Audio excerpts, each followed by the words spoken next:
ma olen liiga õnnelik inimene, et masenduses olla, ma arvan. Kas see on nagu reaalselt nagu rännak, et me paneme mööda kampust ringi mingite trummidega või? Ei, vastupidi. Hei, kallid tudengid! Tere tulemast kuulama TalTechi üliõpilasesinduse ametlikku podcasti. Räägime tudengielust, erinevatest üritustest, tudengiorganisatsioonidest ja paljust muust. Seega, jää meie lainele.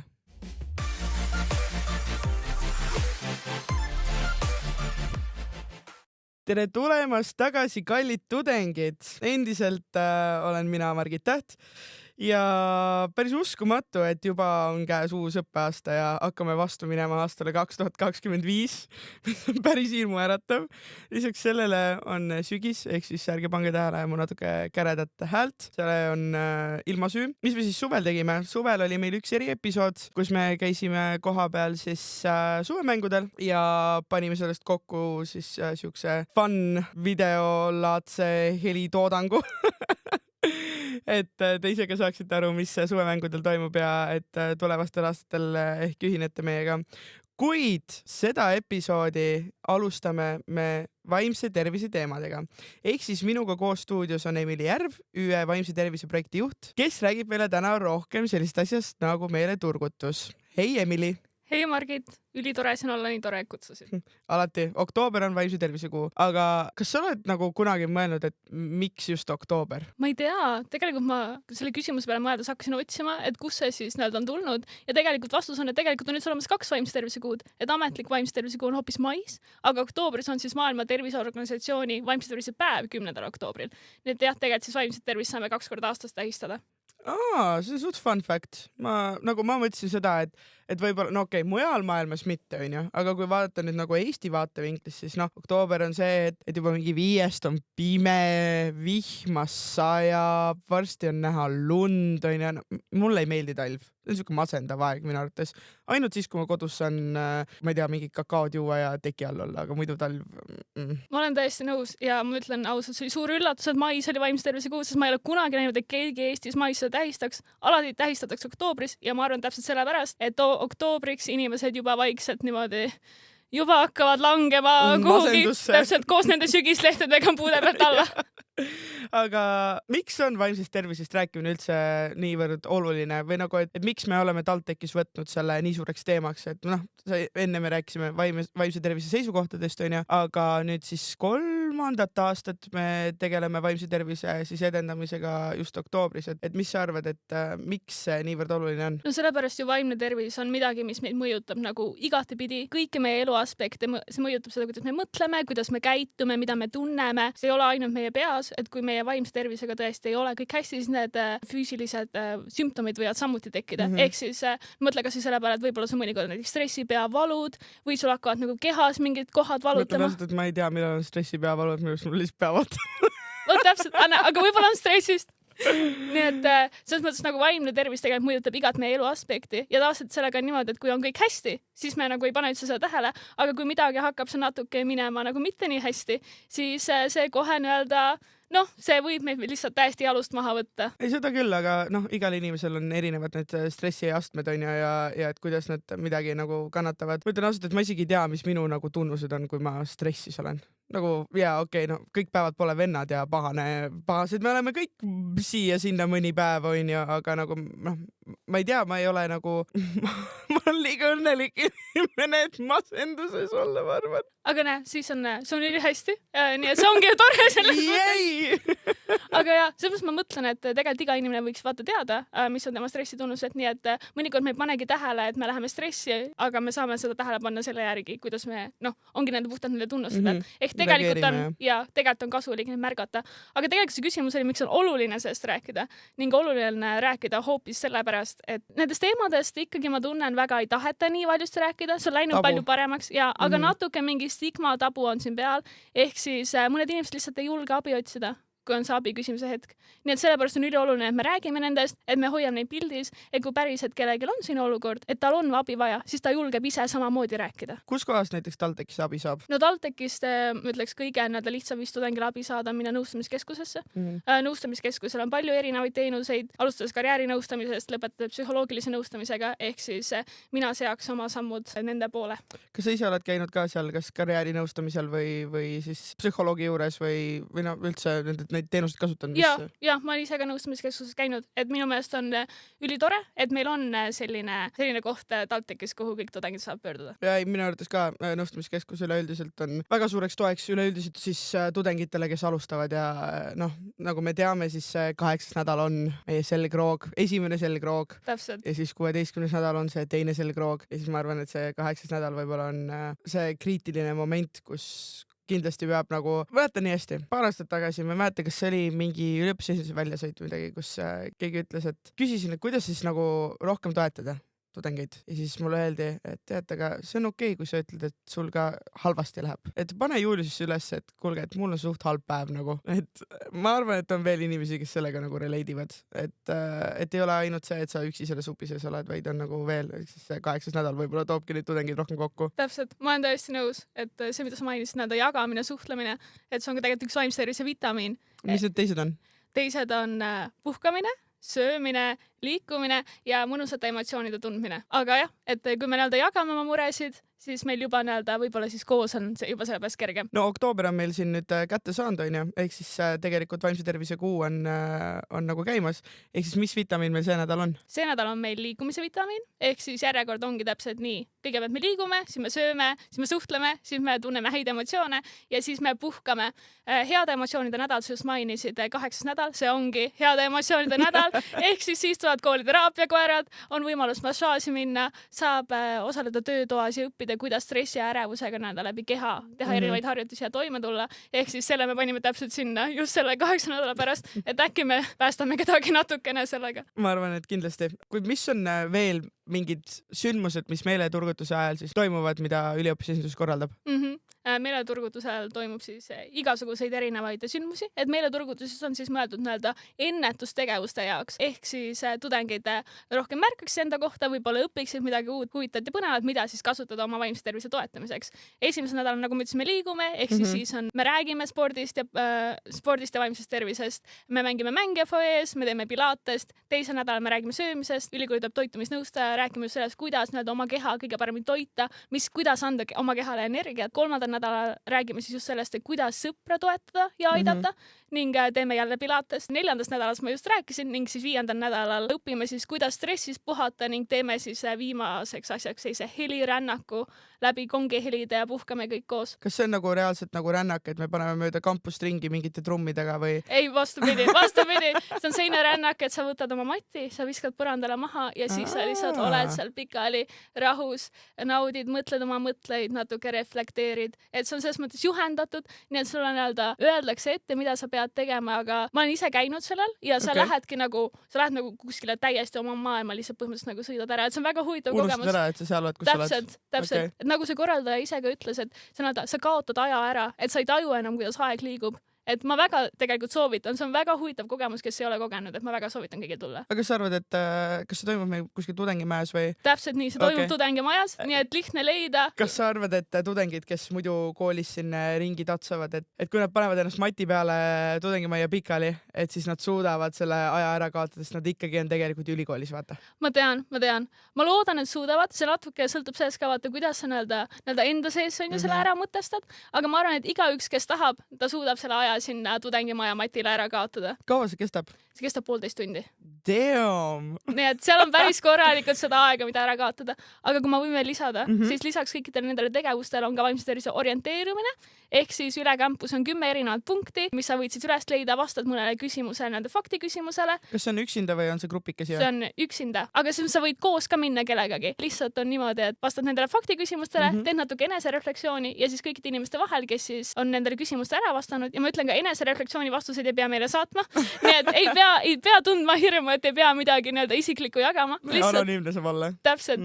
Et aga kui fakti küsimust ära vastad, siis osaled 50 € kinkekaardi loosis. Nii et ma arvan, see on päris hea diil, et see raja läbib niimoodi 20 minutiga ära, et kui me teeme siin natuke minuti ja nii-öelda kuluarvestus, siis mina kui majandustudeng, ma ütleks küll annan jah-sõna sellele, et on tasuv projekt.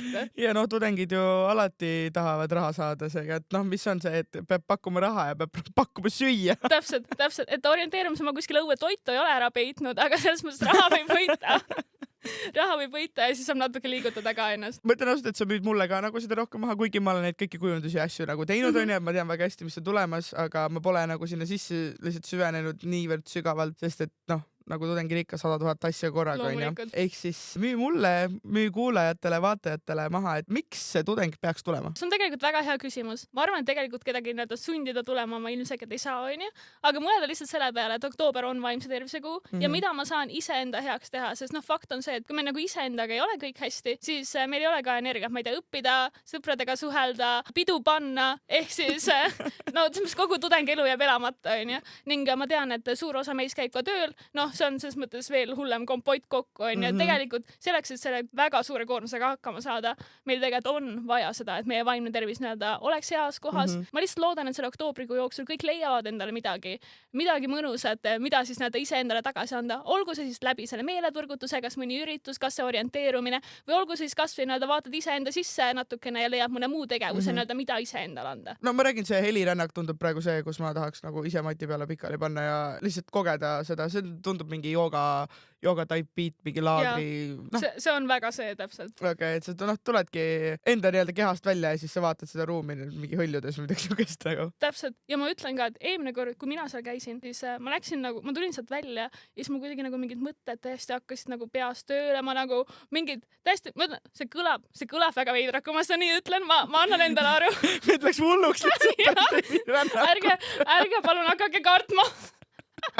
Aga päriselt ka ma nagu tulin sealt välja ja siis kuidagi nagu sain iseendast palju paremini aru, sain aru näiteks miks ma mingite situatsioonides niimoodi käitun, et kuigi nagu sa teadlikult võib-olla ei mõtle sellele, siis sa nagu võib-olla lahendad enda sees mingid asjad ära, aga selles ma ütlen veel kord, ärge kartke. Igaüks leiab, ma arvan, midagi erinevat läbi selle helirännaku ja mõni inimene lihtsalt magab seal 1,5 tundi, aga see on ka vajalik, see on puhkamise nädal, tule kasvõi, ma ei tea, maga seal 1,5 tundi ja naudi. Samas magamine tundub ka üli ja idee, nagu üli. Selles et ma ütlen, minu unetunnid on täna suht nagu normis, aga minu tudengitele ei ole mitte kunagi liiga palju und. Ma olen täiesti nõus.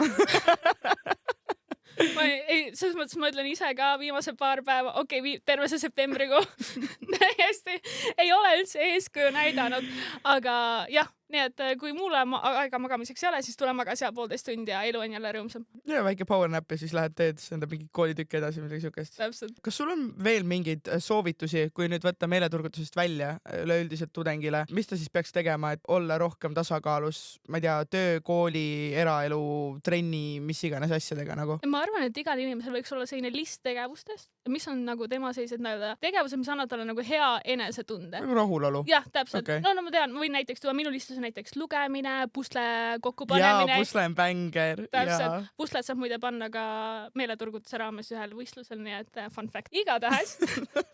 Vabandust, see promote ja minu ta ei lase lahti. Müügimees lihtsalt. Aga jaa, selles mõttes, ma ei tea, puste panemine, jalutamine on ju, sõpradega koos aega veetmine, et kõigil võiks selline list olemas olla ja siis nendel hetkedel, kui nad tunnevad, et tõesti võib-olla oleks vaja midagi teha enda jaoks, siis nad ei pea hakkama mõtlema, et mida teha, siis nad võtavad see list ette ja saad, seda ma ei saa täna teha, aga seda ma saan. Nii et siis see võtab sul see raske hetkel. Siis nagu see, mis on pikaajalised, mida sa saad nagu pikemalt teha, on ju, et oletame tund, 2 on ju, ja siis see, et mis võib sul võtta mingi 10 minutit või 5 minutit. Täpselt, et üli erinevaid tegevusi, kas ma tean, mõned inimesed näiteks, ma tean, neile meeldib väga kududa, siis neil ongi selline keeruline hetk, nad alustavad näiteks uut projekti. See projekt, ma tean, mu sõbranna koob ühte kampsunit mingi 6 aega, on ju. Ja siis ta koobki seda 6 aega ja siis see koob valmis, on jälle nagu mõnusam olla. Ja see täiesti sõltub nagu sinust kui inimesest, sõltub, kui palju sul aega on, aga jah, selline erinevatest tegevustest list võiks olla olemas, et see on kindlasti tuleb kasuks. On sul veel mingi nipp tudengitele? Ja mul üks nipp on veel. See teine nipp on see, et leia endale keegi, kellega sul on võimalik rääkida nagu sellistest teemadest. Okay. Et sa ei pea alati rääkima. Et räntida? Jah, täpselt, et lihtsalt räntida. Mul on üks sõbranna ja ma võin öelda 50% ajast me lihtsalt rändime koos. Full on vaheldumisi lihtsalt. Üks lõpetab ära, teine alustab ja siis me lihtsalt lajatame ja hiljem on nii hea olla. Kusjuures see on tegelikult teaduslikult tõestatud ka, et kui inimesed rändivad, ma ütlengi rändivad, mitte mingit muud sõna, mida saaks sinna öelda, siis sa suhestud teise inimesega palju rohkem. Sellepärast, et te leiate üldiselt siis ühiseid jooni või asju, vaata. Aga seal on ka nagu see piir, et kui see inimene hakkab liiga palju vastu räntima, et siis kaob ära sinu räntimise point, vaata.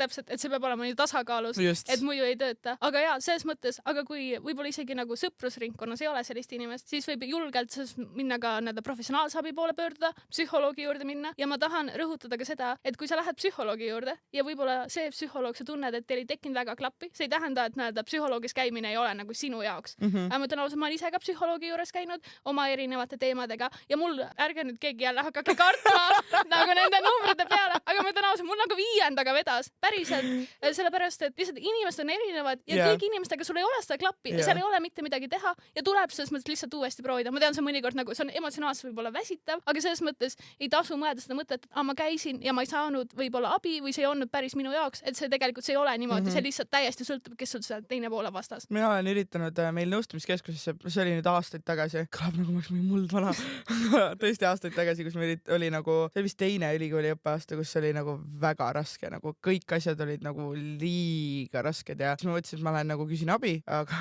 see oli mingi oktoobris vist, kui ma küsisin ja aja ma sain jaanuarisse ja siis mulle pandi eksam sinna, eks ma lõpuks ei jõudnudki sinna nagu, aga ma ütleks ka, et fun fact tegelikult on nagu see, et naised, kui te käite küünetehniku juures siis teie küünetehnik saab vabalt olla teie psühholoog jutumärkides nagu, et sa saad kõik asjad ära rääkida, sest et most probably, kui teil on küünetehnik mingi sõbranna või mis iganes, et kui nagu tunnete ühte teist nagu piisavalt, no te olete piisavalt nagu võõrad, aga piisavalt nagu sõbrannad, et siis te saad nagu ka neid asju rääkida, et see kuhugi edasi ei lähe. Minu küünetehnik on nagu bänger, see on nagu uskumatu. Ma lähengi võib-olla sinna mingi, ma ei tea, tusase tujuga, aga ma tulen sealt tagasi kindlasti nagu hea tujuga.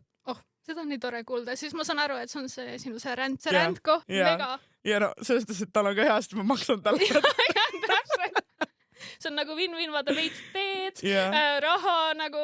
Ja, me oleme siin rääkinud nüüd meeleturgutusest ja oktoobrikuust, mainisime seda maikuud. Sa oled meil vaimse tervise positsioonil terve aasta, et varasemalt on olnud siis, ongi ainult oktoobrikuu jaoks, kui see projekt on toimunud. Mis on meil veel õppeaasta jooksul tulemas? Kas sa juba tead? On sul mõtteid? Mõtteid on palju. Kindlalt ma saan väita väga vähe, aga ma siis viskan välja, et märtsikuus tuleb kindlasti jälle unenädal, kus me jälle puhkamisele keskendume. Nii et kindlasti mingeid toredaid tegevusi sinna tuleb ja nagu ütlesid, und on alati tudengitel liiga vähe, nii et äkki selle nädala raames saab siis veidi rohkem. Mis tuleb kindlasti on ka vaimse tervise heaolu küsimustik. Seda 2 aastat tagasi tehti, kus siis üritati mõõta tudengkonna üldist vaimset heaolu ja mis on tasemel see on. Kas see käib nagu üle ülikoolilised või on see ainult nagu, või nagu ma mõtlen seda, et kas see on ka teistes kõrgkoolides või on see ainult meie kõrgkoolis, nagu meie ülikoolis? Eelmine aasta me tegime seda ise, aga tegelikult see aasta me pöördusime EÜL-i poole ja ütlesime, et tahaks tegelikult teha niimoodi, et kõik teevad ja tegelikult EÜL-i üldkoosolekul siis novembris ja me räägime sellest kõik koos teiste kõrgkoolidega, et äkki me saame nii teha, et nad kõigis koos mõõta. Väga äge. Lihtsalt ma arvan, et üleüldiselt selle kõrgharidusrahastuse teema juures saab seda vaimset tervist ka kindlasti juurde tuua nagu. Täpselt, ma olen täiesti nõus, et ma arvan, praegu meil on seda kindlasti veel liiga vähe. Ja üleüldiselt vaimsest tervisest tegelikult räägitakse nagu vähe, olenevalt mis generatsioonis sa oled, kui sa oledki seal Gen Z lõpus võib-olla oled ülikooli, ma ei saa öelda lõpus, kui sa praegu ülikooli tulid, siis pane sinna veel 7 aastat juurde, aga keskel sinna lõpupoole, et siis võib-olla räägitakse nagu rohkem sellest, aga samas sa oled ka rohkem nagu tehnoloogiaga seotud, ehk siis sealt võivad tulla mingid muud mured, millega ei ole keegi veel nagu pistmist teinud, ja samal ajal, kui sa oled, ma ei tea, milleeniumi lõpus, oled Gen Z alguses, et siis sa tead seda, mehed ei nuta ja tugev inimene, tal ei ole tundeid ja emotsioone, seda poolt nagu. Ma tahtsingi just öelda, et võib ju ka vabalt juhtuda vaata, et meil on need, julgeme vabalt rääkida nendest teemadest, aga näiteks meie vanemad on siis sellise arvamusega, et mehed ei nuta ja ma saan aru, sellises keskkonnas on ka võib-olla ülikeeruline ennast avada, siis ma isegi võib-olla lihtsalt ütleks, et kui sa oled sellises olukorras, siis sa ei pea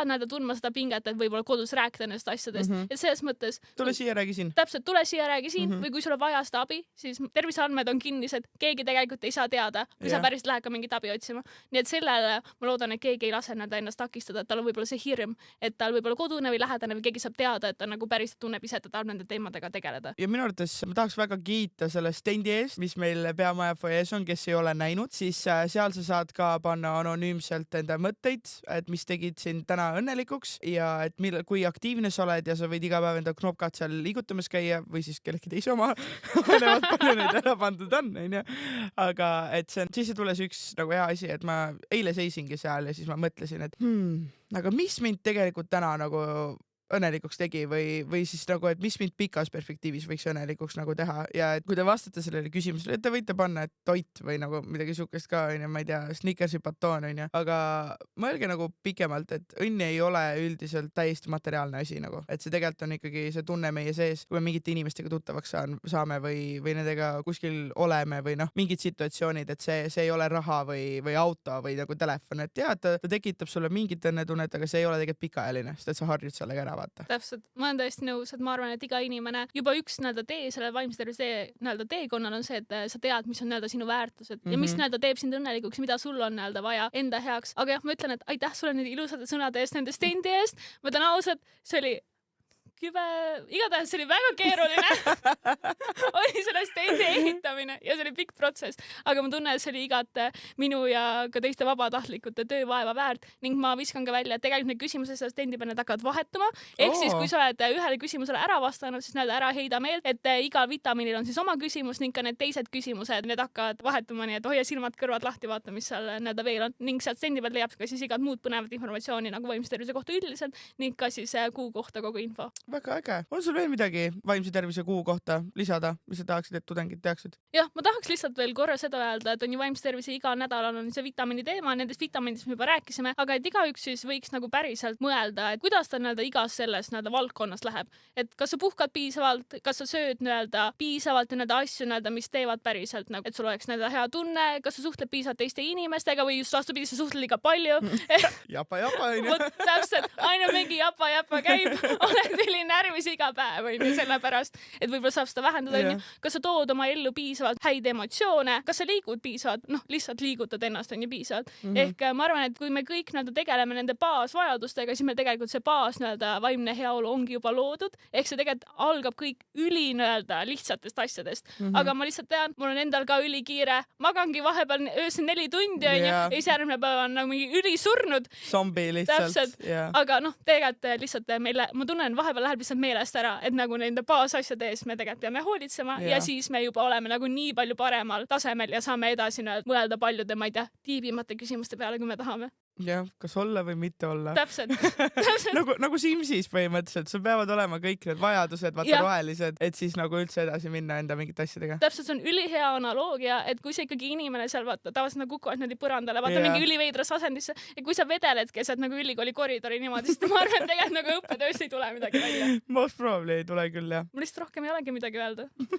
Tulge kõik meile turgutusele. Vaadake meie Facebooki eventi, seal on kogu informatsioon, jälgige jõulustipikat Instagramis, sest et storydes me kajastame täpselt samamoodi, mis on tulemas, mis on hetkel toimumas. Aitäh sulle, Emily, mest oli väga äge vestlus. Samad sõnad, aitäh veel kord, et sa kutsusid, mul oli väga tore. Ehk siis tšau. Tšau!